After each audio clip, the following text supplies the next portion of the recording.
Tapos, review na natin sa kanyang motor.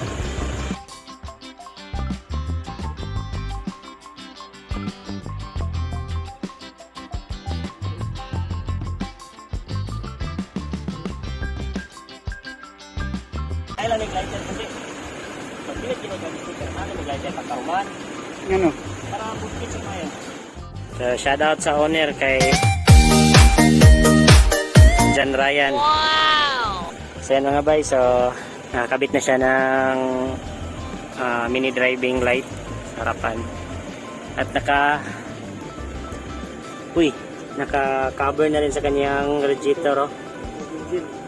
At saka yung engine mga bay. Grabe. So ito mga bay, ito po yung Sniper 155. So BBA mga bay.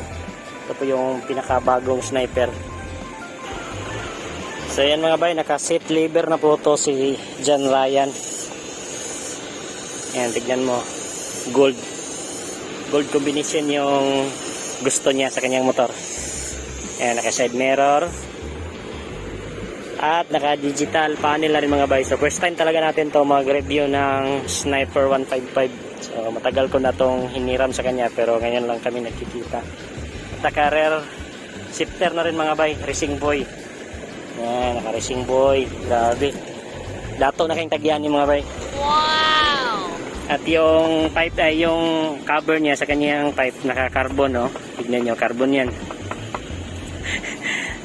At stock pipe.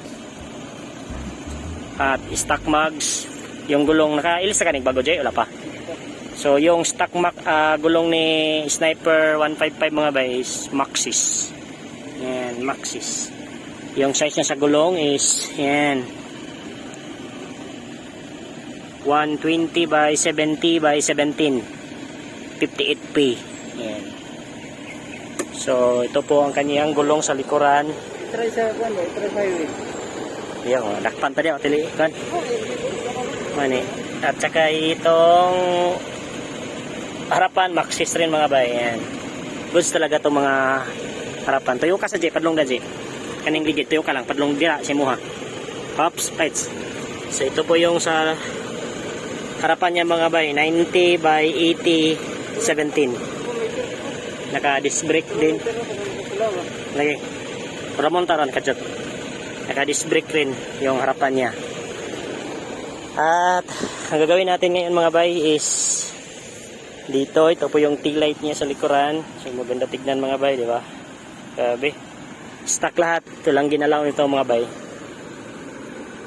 At ang gagawin natin ngayon mga bay is i-on muna natin.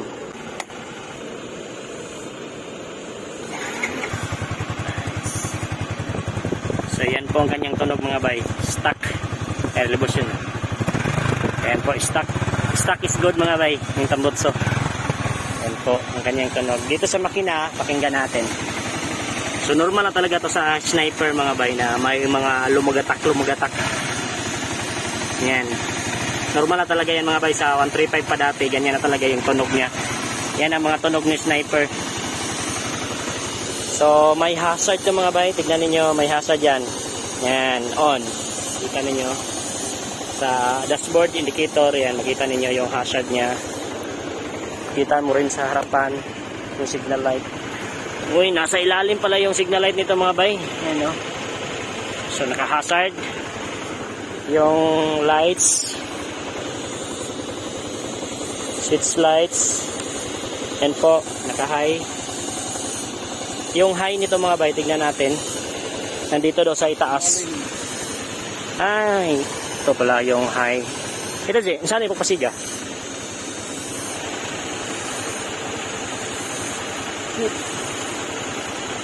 Switch?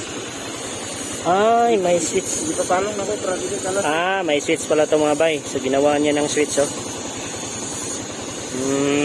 Para mawala. So yun po ang kanyang harapan. So may linagay pala na switch dito. And goods naman. At busina. Stock. Stock yung busina mga bay. Sa panel gauge niya dito, kompleto to mga bay. Yung odometer. Hindi ko alam kung paano to hahanapin dito mga bay. Ito pala. So yung oras, may oras mga bay oh. May oras pa siya. At ito yung kilometrahe niya. Dito sa kiliran, ito yung gas indicator. Dito mga bay, gear indicator to dito mga bay sa taas. Mode, yung kilometrahe na tinakbo niya is 41. Putlig tail, umayag daga na niya 41 mga bay. Na-receipt naman na. Na-receipt ni.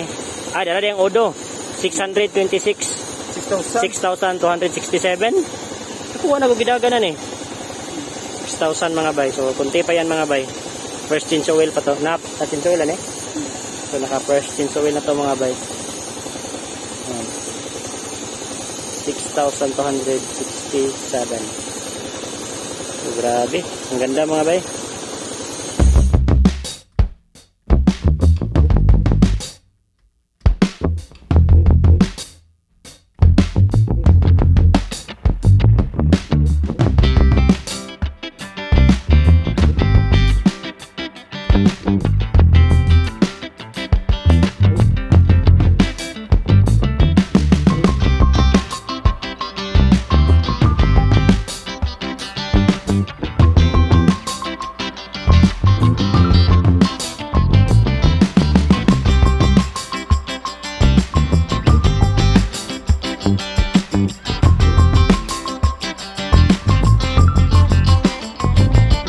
Mga bay, salamat kay John Ryan. So please na-review ko na yung sniper niya sa tagal-tagal na hinihintay ko na panahon mga bay.